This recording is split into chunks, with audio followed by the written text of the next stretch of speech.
Hello friends, very good morning. So ఇవాళ editorial start చేసే ముందు మీ రెగ్యులర్ అనౌన్స్మెంట్. మనం ఆన్లైన్లో ఇంగ్లీష్ క్లాసెస్ అనేవి కండక్ట్ చేస్తున్నాం. This is useful for bank exams, SSC CGL, RBI grade B, UPSC CSAT. అందరికీ ఇంగ్లీష్ ఇంప్రూవ్ చేసుకోవాలి, కాంపిటేటివ్ ఇంగ్లీష్ ఇంప్రూవ్ చేసుకోవాలి, అలాగే హిందూ పేపర్ బాగా చదవడం నేర్చుకోవాలి, కాంప్రహెన్షన్ ఎబిలిటీ బిల్డ్ చేసుకోవాలి అనుకున్న ప్రతి ఒక్కరికి కూడా పూర్తి స్థాయిలో ఉపయోగపడే course. And offered at just 2000 rupees. ఇది రోజు రాత్రికి 7 గంటల నుంచి 8 గంటల వరకు లైవ్ క్లాస్ ఉంటుంది. సేమ్ క్లాస్ మీకు రికార్డింగ్లో కూడా ఉంటుంది. So it will give you both live as well as recorded. So classes అన్ని నేనే చెప్తాను, వేరే ఫ్యాకల్టీ ఎవరు రారు. It comes with life time validity. అంటే మీరు ఇంప్రూవ్ అయ్యేంత వరకు లేదా మీరు అనుకున్న గోల్ రీచ్ అయ్యేంత వరకు కూడా మీకు యాక్సెస్ అనేది ఉంటుంది. ఇది కాంటాక్ట్ నెంబర్. ఈ నెంబర్కి కాల్ చేసి మీరు శాంపుల్ వీడియోస్ అడిగి ఎలా ఉంటాయని ఒకసారి చూసి నచ్చిన తర్వాత జాయిన్ అవ్వండి. అండ్ ఫీజు అనేది ఎల్లుండి నుంచి 1st ఆగస్ట్ నుంచి 3000 రూపీస్ అయిపోతుంది. So if you want to join by tomorrow, రేపటికల్లా జాయిన్ అవ్వడానికి ప్రయత్నం చేయండి. 1st ఆగస్ట్ తర్వాత 3000 రూపీస్ అయిపోతుంది. అండ్ ఈ నెంబర్కి కాల్ చేసి మీరు శాంపుల్ వీడియోస్ అడిగి చూసి నచ్చితే do comment. Classes will be covered at the level of, అంటే బేసిక్ ఫండమెంటల్స్ నుంచి క్యాట్ జీమాట్ స్టాండర్డ్ వరకు వెళ్తాం. ఇంత నుంచి ఇంత వరకు వెళ్తాం. సో కాబట్టి మీకు హై లెవెల్ కూడా కవర్ అవుతుంది. బేసిక్స్తో పాటు ఫండమెంటల్స్తో పాటు హయ్యర్ లెవెల్ కూడా కవర్ అవుతుంది. ఎస్బీఐ పిఓ మెయిన్స్ కానీ, సిజిఎల్ టైర్ 2 కానీ అన్నీ కూడా కవర్ అయిపోతాయి. టేక్ కేర్ మరి. So let's start today's editorial. So ఇవాళ ఎడిటోరియల్ ఏం చెప్తుంది, టైటిల్ ఏం చెప్తుంది, షేర్డ్ వాల్యూస్. ఈ వాల్యూస్ అనే పదం చాలా ఇంట్రెస్టింగ్ వర్డ్. ఎథిక్స్లో దీని గురించి డీటెయిల్డ్గా నేర్చుకుంటాం. మామూలుగా వాల్యూ అనే పదం చాలాసార్లు వాడేస్తూ ఉంటాం, కానీ ఎథిక్స్ ఇంటిగ్రిటీ అనే సబ్జెక్ట్లో మనం we learn the word in a much more detailed manner. Value అంటే అర్థం ఏంటంటే what is important to me. What is my value? నేను దేనికైతే ఇంపార్టెన్స్ ఇస్తానో అది my value. For example, if I think discipline is important, discipline is my value. అలాగే ఇప్పుడు America మరియు ఇండియా పర్స్పెక్టివ్లో రెండు కంట్రీస్ కూడా దేనికి వాల్యూ ఇస్తాయి? Both are democracies. డెమోక్రసీస్ వేటికి వాల్యూ ఇస్తాయి? లిబర్టీకి వాల్యూ ఇస్తాయి, స్వేచ్ఛకి వాల్యూ ఇస్తాయి, ఫ్రీడమ్కి వాల్యూ ఇస్తాయి, రైట్స్కి, హక్కులకి వాల్యూ ఇస్తాయి. సో షేర్డ్ వాల్యూస్ అంటే ఇద్దరి యొక్క ఆలోచనలు ఏ విషయాల్లో ఒకేలా ఉన్నాయి.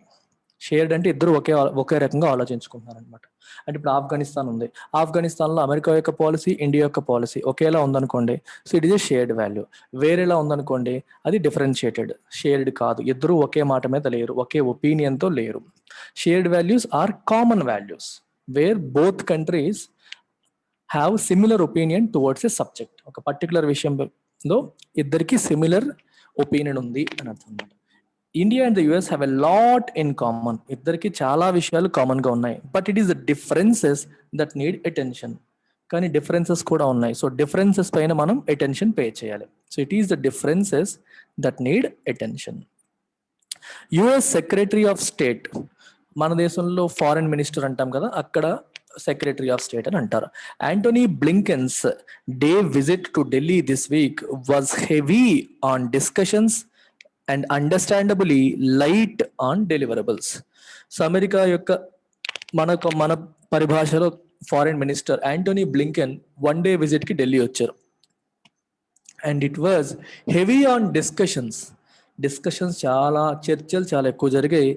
And understandably light on deliverables, అంటే పలానా చేస్తాము అనే నిర్ణయాలు తీసుకోవాలా, ఓన్లీ డిస్కషన్స్ జరిగాయి అంతే.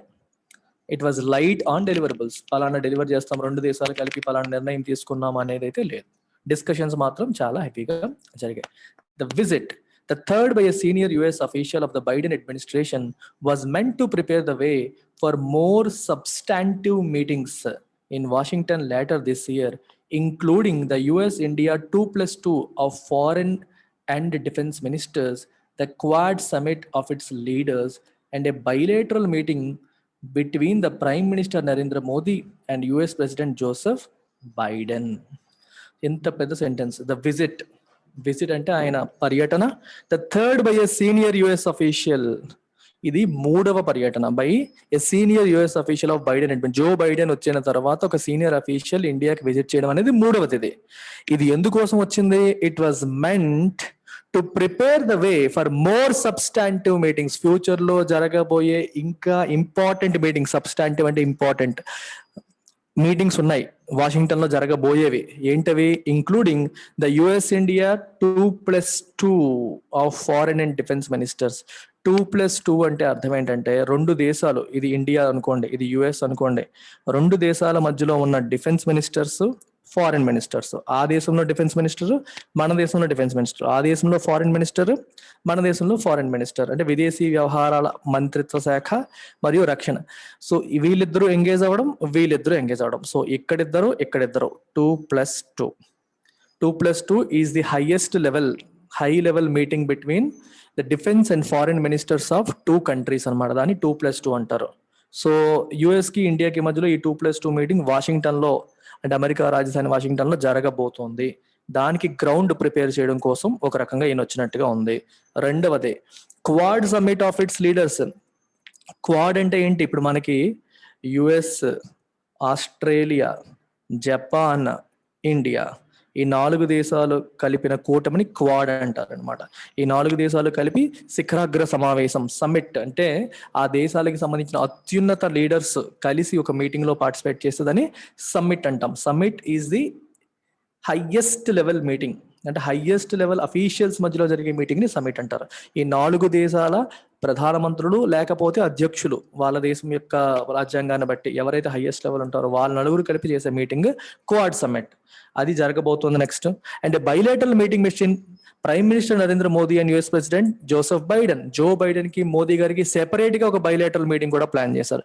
ఈ 3 మీటింగ్స్ కి గ్రౌండ్ ప్రిపేర్ చేయడానికి ఆయన వచ్చారు. It was meant to prepare the way for more substantive meetings. ఇవి ఇంపార్టెంట్ మీటింగ్స్, వీటికి ఒక రకంగా ప్రిపరేషన్ లాగా ఆయన రావడం జరిగింది.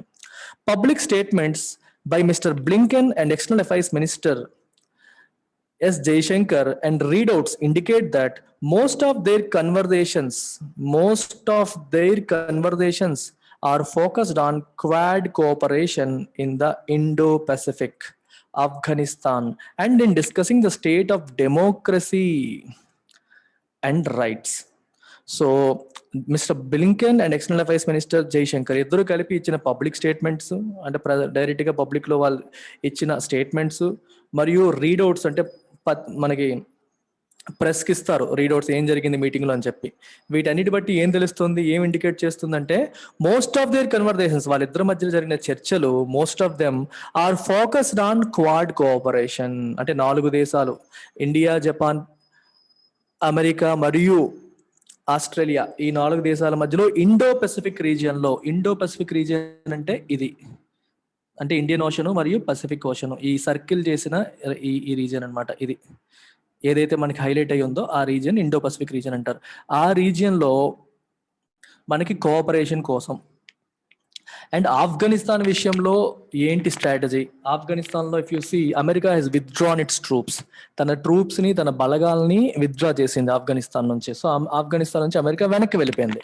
సో మరి ఆఫ్ఘనిస్తాన్ నుంచి అమెరికా వెనక్కి వెళ్ళిపోయినప్పుడు మరి ఆఫ్ఘనిస్తాన్ లో ఏంటి నెక్స్ట్? ఇప్పుడు తాలిబన్స్ ఉన్నారు, తాలిబన్స్ ఒక డెమోక్రాటికల్ ఎలక్టెడ్ గవర్నమెంట్ ని ఫోర్స్ ద్వారా వాళ్ళు ఏమైనా తీసేసుకుంటే మనం ఎలా దాన్ని వ్యతిరేకించాలి, మీ స్ట్రాటజీ ఏంటి, మా స్ట్రాటజీ ఏంటి, ఇలాంటి విషయాలు కూడా డిస్కస్ చేశారు.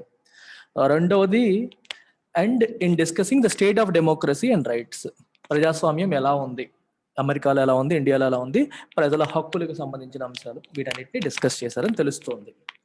ఈ ఒక్కొక్క విషయంలో వాళ్ళు ఏం మాట్లాడుకున్నారో చూద్దాం. ఆన్ ది క్వాడ్ విషయంలో, అంటే ఈ 4 దేశాల మధ్యలో జరిగే ఈ సమ్మిట్ విషయంలో దే షోడ్ ఫుల్ కన్వర్జెన్స్. ఇద్దరు ఒకే మాట మీద ఉన్నారు. కన్వర్జెన్స్ అంటే ఇతను ఇదే ఒకే రకంగా ఉన్నారు, వీళ్ళు ఒకే మాట దగ్గరికి వచ్చేసారు. సో కన్వర్జ్ అయ్యాయి, వాళ్ళ ఒపీనియన్స్ అనేవి కన్వర్జ్ అయ్యాయి. క్వాడ్ విషయంలో ఒకే మాట మీద ఉన్నారు. On Afghanistan, mister Jaishankar said there were more convergences than divergences. Afghanistan విషయంలో ఎక్కువ విషయాల్లో కన్వర్జ్ అయ్యారు, కొన్ని విషయాల్లో డైవర్జ్ అయ్యారు. సో కొన్ని విషయాలు డైవర్జ్ అయ్యాయి, ఎక్కువ విషయాల్లో కన్వర్జ్, అంటే ఎక్కువ విషయాల్లో ఏకాభిప్రాయం ఉంది, కొన్ని విషయాల్లో ఒపీనియన్స్ అనేవి వేరువేరుగా ఉన్నాయి. ఓకే, ఇంకా on the common position that there is no military solution to conflict. So బేసికల్ గా ఇద్దరు ఒకటే నమ్ముతున్నారు, ఏంటని ఈ ఆఫ్ఘనిస్తాన్ లో ఉన్న కాన్ఫ్లిక్ట్ కి మిలిటరీ సొల్యూషన్ లేదు, చర్చల ద్వారా సొల్యూషన్, మన పరిష్కారం సాధించాలి తప్పితే there is no military solution. Military ద్వారా మనం సొల్యూషన్ సాధించలేము. And that neither country would recognize a Taliban regime that takes Kabul by force. Kabul అంటే ఆఫ్ఘనిస్తాన్ రాజధానిని ఒకవేళ తాలిబాన్ వాళ్ళు బై ఫోర్స్ అష్రఫ్ ఘనీ గవర్నమెంట్, ప్రెజెంట్ డెమోక్రాటికల్ ఎలక్టెడ్ గవర్నమెంట్ ని కూల్ చేసి బై ఫోర్స్ వాళ్ళు అధికారం చేజిక్కించుకుంటే రెండు దేశాలు కూడా అటువంటి ప్రభుత్వాన్ని గుర్తించవు, దాన్ని ఒక ప్రభుత్వం కింద గుర్తించవు అనే విషయంలో కూడా ఇద్దరు ఒకే మాట మీద ఉన్నారు, క్లారిటీతో ఉన్నారు. హౌఎవర్ ఇవన్నీ కన్వర్జెన్సెస్. మరి డైవర్జెన్సెస్ ఏంటి? డైవర్జెంట్ అర్థం ఏంటి? ఇలా విడిపోవడం, ఒక ప్లేస్ నుంచి వీళ్ళదో మాట డైవర్జ్ అవ్వడం. However, the divergences are more troubling for India. కానీ ఏకాభిప్రాయాలు బాగానే ఉన్నాయి. ఏ విషయంలో అయితే ఇద్దరు ఒకే అభిప్రాయంతో లేరో, డైవర్జ్ అయ్యారో, ఒకరు తలోదారులాగా వెళ్ళిపోయారో, they are more troubling for India. అవి ఇండియాకి ఇంకా ఎక్కువగా ఇబ్బంది పెట్టే అంశాలు. Given that the fallout of the US withdrawal will mean a less secure region. Given that the fallout of the US withdrawal will mean a less secure region. అంటే అర్థం ఏంటి? ఫాల్అవుట్ అంటే ఏంటి? కాన్సిక్వెన్స్, జనరల్గా నెగిటివ్ కాన్సిక్వెన్స్. ఏదన్నా ఒక అంశం, ఒక ఈవెంట్ జరిగిన తర్వాత వచ్చిన నెగిటివ్ కాన్సిక్వెన్స్ ని ఫాల్అవుట్ అంటారు. సో యుఎస్ విత్డ్రా అయిపోవడం వల్ల వచ్చిన నెగిటివ్ కాన్సిక్వెన్స్ ఏంటది? Will mean a less secure reason. Security అనేది తక్కువ ఉంటుంది, తాలిబాన్ల యొక్క బలం పెరిగిపోతుంది, తీవ్రవాదులకు వాళ్ళు ఆశ్రయం ఇచ్చే అవకాశాలు పెరుగుతాయి, ఇండియాకి అది రిస్క్ అనేది ఆస్పెక్ట్. అందుకే ఇండియాకి అది trouble. The US continues to engage the Taliban in talks for a power sharing agreement. మీరు అష్రఫ్ ఘనీ గవర్నమెంట్ తో పవర్ షేర్ చేసుకోండి, మీరు ఒక్కలే ఫోర్స్ తో తీసుకోవడానికి ట్రై చేయకండి. ఆల్రెడీ ఉన్న డెమోక్రాటికల్ గవర్నమెంట్ మీరు కలిపి అధికారాన్ని షేర్ చేసుకోండి అని తాలిబాన్ వాళ్ళని చర్చలకి పిలిచి ఎంగేజ్ చేస్తోంది America. Despite the Taliban leadership's refusal to enforce a ceasefire and stop attacks against civilians in areas they take over. అయితే అమెరికా ఏముంటుంది? ఈ డిస్కషన్ చేద్దాం, కాకపోతే మీరు సీజ్ ఫైర్ అంటే కాల్పుల విరమణ అమలు చేయండి, మీరు ఎక్కడైతే ఉన్నారో అక్కడ ప్రజల మీద కాల్పులు జరపకండి, శాంతిగా ఉండండి అని అమెరికా చెప్తున్నా సరే తాలిబాన్లు they are refusing to enforce it. వాళ్ళు ఒప్పుకోవట్లేదు. అలాగే సివిలియన్స్ అంటే ఈ ప్రజల మీద కాల్పులు జరపడానికి, అటాక్ చేయడానికి కూడా వాళ్ళు వెనుకాడట్లేదు, దాన్ని కూడా ఆపట్లేదు. వాళ్ళు ఆపకపోయినా సరే అమెరికా చేయగలుగుతుంది ఏమీ లేదు, ఎందుకంటే అమెరికన్ ట్రూప్స్ అనేవి అక్కడ నుంచి విత్డ్రా అయిపోయాయి. ద మిలిషియా, ఇది ఇంపార్టెంట్ వర్డ్. అదే మిలిషియా అంటే అర్థం ఏంటంటే, ఇప్పుడు నార్మల్ గా ఆర్మీ అంటే అర్థం ఏంటి? అధికారికంగా ఏర్పాటు చేయబడ్డది ఆర్మీ ప్రభుత్వానికి. అలా కాకుండా అదే దేశంలో ఉన్న ప్రజలు కొంతమంది ప్రభుత్వానికి వ్యతిరేకంగా రెబల్ గా టెర్రరిస్ట్ యాక్టివిటీస్ చేస్తూ ప్రభుత్వానికి వ్యతిరేకంగా పోరాటం చేశారనుకోండి, వాళ్ళని మిలిటెంట్స్ అంటారు. మిలిషియా అంటే అర్థం అదనమాట. మరి తాలిబాన్స్ అనేది తాలిబాన్లు అధికారికంగా అధికారంలో ఉన్న వాళ్ళు కాదు కదా, సో అందుకని దాన్ని ఆర్మీ అనకూడదు, మిలిషియా అనాలి. So militants, they are rebelling against the government, అలాంటి వాళ్ళు అనమాట. It is also trying to squeeze trade and financial supply chains to the Afghanistan government. Afghanistan government కి వస్తున్న విదేశాలతో జరుగుతున్న వ్యాపారం, ఫినాన్షియల్ సప్లై చైన్, వాళ్ళకి వస్తున్న ఆదాయం, వీటన్నిటిని కూడా స్క్వీజ్ చేయడానికి కూడా ట్రై చేస్తున్నారు. అంటే అన్ని మార్గాల్ని క్లోజ్ చేసేయాలి, ప్రభుత్వాన్ని ఇబ్బంది పెట్టాలి అనే యాంగిల్లో ప్రయత్నం చేస్తున్నారు. పర్హాప్స్, బహుశా the greatest worry for India is the US's refusal to hold Pakistan to account for having given shelter to the Taliban, as this will only embolden Islamabad if the Taliban advance in Afghanistan.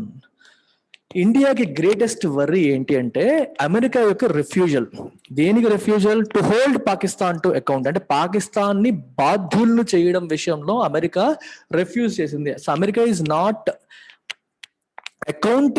Holding Pakistan to account. If you are holding someone to account, that means వాళ్ళని మీరు బాధ్యుల్ని చేస్తున్నారు, జవాబుదారీగా చేస్తున్నారు అని అర్థం. ఏ విషయంలో? For having given shelter to the Taliban. ఇంతకు ముందు తాలిబాన్లకి Pakistan shelter ఇచ్చింది, మీరు ఎందుకు ఇచ్చారు, బాధ్యత తీసుకోండి, అలా ఇవ్వడం తప్పు కదా అని చెప్పి అమెరికా పాకిస్తాన్ ని నిలదీస్తుందని చెప్పి ఇండియా అనుకుంది, కానీ అమెరికా నిలదీయట్లేదు. It is refusing to hold Pakistan to account. Right, ఇది పెద్ద ప్రాబ్లం. అమెరికా ఇలా రిఫ్యూజ్ చేయడం అనేది ఎవరికి బలం చేకూరుస్తుంది?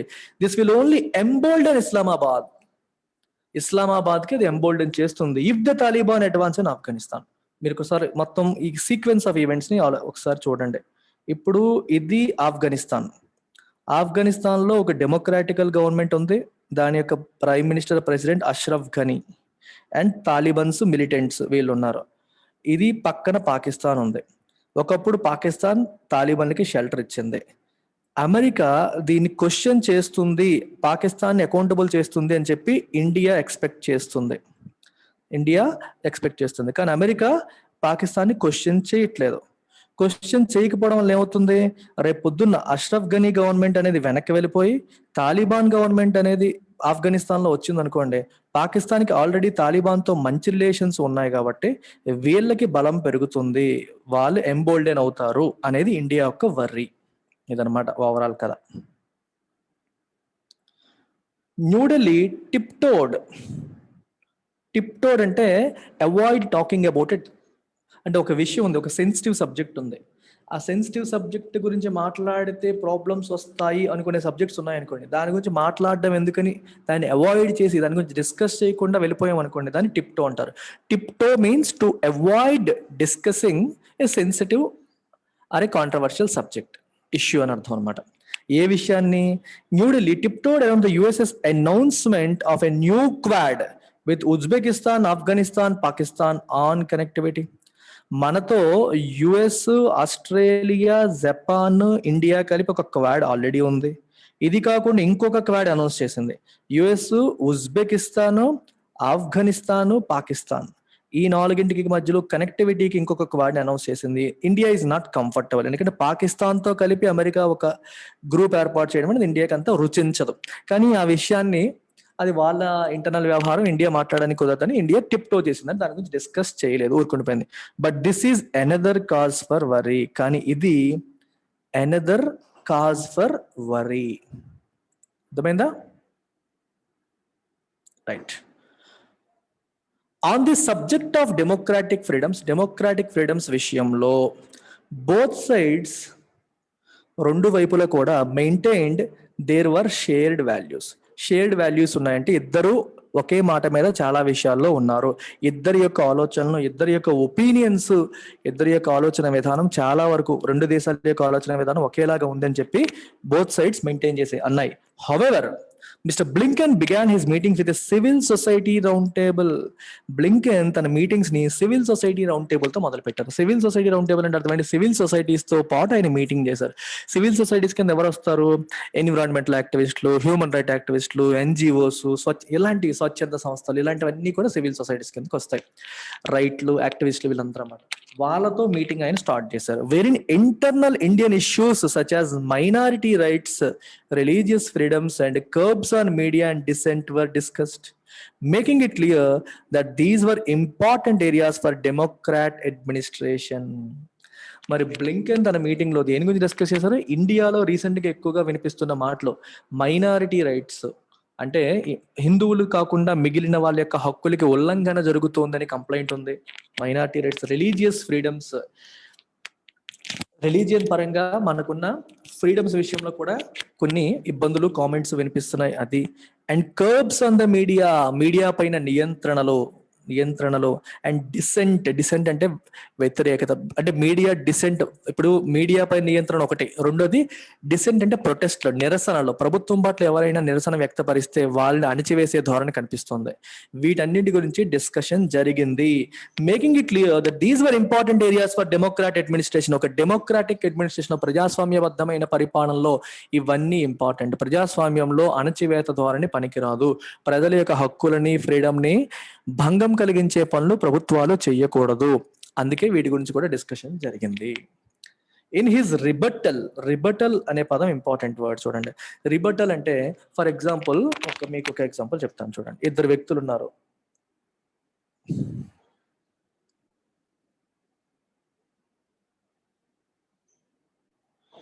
ఇతను ఈ ఏ అనుకోండి, బి అనుకోండి. ఏ బి పైన 3 అలిగేషన్స్ వేశాడు. అలిగేషన్స్ అంటే ఆరోపణలు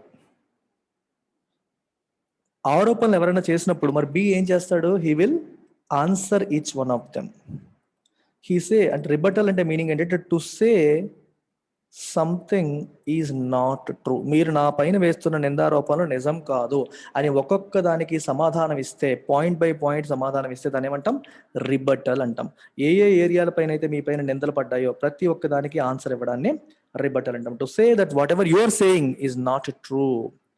Okay, in his rebuttal to a question about the backslide in India's democracy, India యొక్క ప్రజాస్వామ్యం వెనక్కి వెళ్తోంది, ప్రజాస్వామ్యబద్ధంగా ఉండాల్సిన హక్కులకి భంగం కలుగుతోంది అనే విషయంలో ఒక క్వశ్చన్ వస్తే దాన్ని రిబటల్ చేశారు జైశంకర్. అంటే మీరు ఏ ఏ ఆరోపణలు ప్రభుత్వం పైన వచ్చే వాటన్నిటికీ ఆన్సర్ ఇచ్చే ప్రయత్నం చేశారు. అందులో ఆయన ఏమన్నారు? Jaishankar had a 3-pronged response, అంటే 3 parts గా విడదీసి 3 ముక్కలుగా రెస్పాన్స్ ఇవ్వడం, అంటే 3 ఏరియాస్ ని 3 ఆస్పెక్ట్స్ ని కవర్ చేస్తూ ఆయన రెస్పాన్స్ ఇవ్వడం అనేది జరిగింది. ఏంటది? Reiterating that the same standards apply for the US and India. Reiterate అంటే మళ్ళీ చెప్పడం, యుఎస్ కి ఇండియాకి ఒకే స్టాండర్డ్స్ ఉంటాయి. మనల్ని ఏ కొలబద్దతో కొలుస్తారో అమెరికా కూడా అవే కొలబద్దతో కొలవాల్సి ఉంటుంది. And that policies that have come in for international criticism, ప్రపంచవ్యాప్తంగా విమర్శకి దారి తీసిన పాలసీస్ ఏవైతే ఉన్నాయి, విధానాలు ఎటువంటివి? Such as citizenship amendment act, article 370 amendment and anti conversion laws, ఇవైతే were part of Modi government's attempt to right historical wrongs. చారిత్రాత్మక తప్పిదాల్ని కరెక్ట్ చేసే ప్రయత్నంలో మేము చేసిన అటెంప్ట్ ఇది, ఎఫర్ట్ ఇది అని చెప్పి ఈయన అన్నారు. మీరందరూ దీన్ని క్రిటిసైజ్ చేయొచ్చు, కానీ ఇది యాక్చువల్గా తప్పిదం, చారిత్రాత్మక తప్పిదం, దీన్ని మేము కరెక్ట్ చేస్తున్నాం అంతే అని చెప్పి జైశంకర్ అనడం అనేది జరిగింది. అండ్ దట్ ఇంకా ఏమన్నారు? Freedoms cannot be equated with lack of governance. Freedoms ని ల్యాక్ ఆఫ్ గవర్నెన్స్ తో ఈక్వేట్ చేయలేము, అంటే గవర్నెన్స్ లేదు అని అనలేము, రెండింటికి సంబంధం లేదు. You cannot equate freedoms with lack of governance అని కూడా అన్నారు. Despite the attempt from both sides to paper over the cracks, important sentence ఇది. పేపర్ ఓవర్ అంటే ఇద్దరి మధ్య గొడవలు ఉన్నప్పటికీ వాటి గురించి మాట్లాడకుండా, డిస్కస్ చేయకుండా, అసలు ఏ ఇష్యూ లేకుండా ఉన్నట్టుగా బిహేవ్ చేయడం. ఇద్దరు ఫ్రెండ్స్ ఉన్నారు, రాజకీయ నాయకులు ఉంటారు, ఇద్దరి మధ్య గొడవలు ఉంటాయి, కానీ ఆ విషయాల గురించి మాట్లాడకుండా మేము బాగానే ఉన్నాము అన్నట్టుగా చూపించే ప్రయత్నం చేయడం, దాన్నే పేపర్ ఓవరింగ్ అంటారు.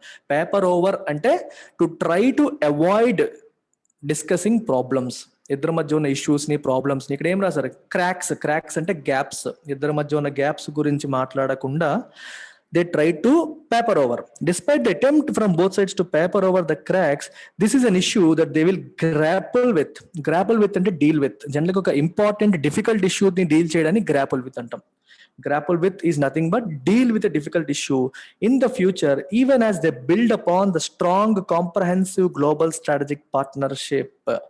కాంప్రహెన్సివ్ గా అంటే అన్ని విషయాలని దృష్టిలో పెట్టుకొని గ్లోబల్, ప్రపంచవ్యాప్తంగా స్ట్రాటజిక్ పార్ట్నర్షిప్ బిల్డ్ చేసే క్రమంలో they will have to deal with several difficult issues అని చెప్పి రాశారు.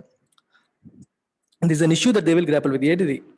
ఆల్రెడీ ఉన్న ఈ రైట్స్, డెమోక్రాటిక్ రైట్స్ ఇండియాలో ఉల్లంఘన జరుగుతోంది అనే ఇష్యూని ఫ్యూచర్లోనైనా సరే గ్రాపుల్ చేయక తప్పదు, డీల్ చేయక తప్పదు. That the world's oldest and most popular democracies continue to share. ఎందుకంటే వరల్డ్స్ ఓల్డెస్ట్ డెమోక్రసీ అమెరికాది, మోస్ట్ పాపులర్ డెమోక్రసీ ఇండియాది. అంటే ఎక్కువ జనాభా, అతి పెద్ద largest democracy India, oldest democracy America. అమెరికాలో డెమోక్రసీ పుట్టింది, ఇండియాలో అతి పెద్దది, ఇండియాలో అతి పెద్ద ప్రజాస్వామ్యం. సో ఈ రెండు దేశాలకి కూడా డెమోక్రాటిక్ వాల్యూస్ అనేవి షేర్డ్ వాల్యూస్. ఆ విషయాల్లో ఏమైనా తేడా ఉంటే they will have to deal with it. If not today they will have to deal with it tomorrow, తప్పదు అని చెప్పి అన్నారు అనమాట. So that's about it. Take care. Bye-bye. Yeah, one announcement. August 2nd, Monday నుంచి Visakhapatnam MVP కాలనీలో యూపీఎస్సీకి offline classes start అవుతున్నాయి. Okay, యూపీఎస్సీకి offline క్లాసెస్కి రావాలనుకుంటే August 2nd క్లాసెస్ స్టార్ట్ అవుతున్నాయి. మీరు హ్యాపీగా రావచ్చు. డీటెయిల్స్ కోసం మీరు ఈ నెంబర్కి కాల్ చేయొచ్చు, ప్రత్యూష మేడం నెంబర్కి కాల్ చేసి ఫర్దర్ డీటెయిల్స్ తీసుకోవచ్చు. If you are from Visakhapatnam or if you want to come to Visakhapatnam and prepare for UPSC under my guidance, నేను స్వయంగా ఇక్కడే ఉంటాను, మీరు డౌట్స్ అడిగినా చెప్తాను, నేను గైడ్ చేస్తాను, నా దగ్గరకు వచ్చి చదువుకుంటాను బుద్ధిగా అంటే you can come. Again even this comes with life time validity. ఇది రేపటిలోగా 31st లోపు జాయిన్ అయితే మీకు 50,000 ఫీజు. 1st August నుంచి 10,000 పెరుగుతుంది, 50,000 కాస్త 60,000 అవుతుంది. సో మేడంని కాల్ చేయండి, డీటెయిల్స్ తీసుకోండి and make an informed decision. Take care. Bye.